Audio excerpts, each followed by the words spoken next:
ఇక మొదటి విడత పంచాయతీ ఎన్నికల ప్రచారం ఇవాళ సాయంత్రం ముగియనుంది. మొదటి విడత క్యాంపెయిన్ కు తెరపడనుంది. ఈ నెల 11న ఉదయం 7 గంటల నుంచి మధ్యాహ్నం 1 గంట వరకు మొదటి విడత పోలింగ్ జరగనుంది. అయితే అదే రోజు మధ్యాహ్నం 2 గంటల నుంచి కౌంటింగ్ చేసి ఆ తర్వాత ఫలితాలను వెల్లడిస్తారు. ఇటు మొదటి విడతలో 189 మండలాల్లోని 4235 గ్రామ పంచాయతీలకు ఎన్నికలు జరగనున్నాయి. ఇటు 56,19,430 మంది ఓటు హక్కును వినియోగించుకోనున్నారు.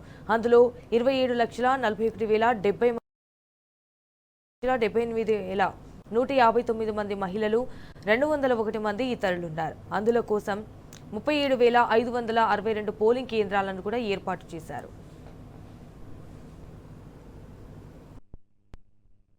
లోకల్ సమరానికి సంబంధించి ఎన్నికల సంఘం పనితీరుపై విమర్శలు వెల్లువెత్తుతున్నాయి. ఎన్నికల కోడ్ను ఈసీ అధికారులు సవ్యంగా అమలు చేయడం లేదు.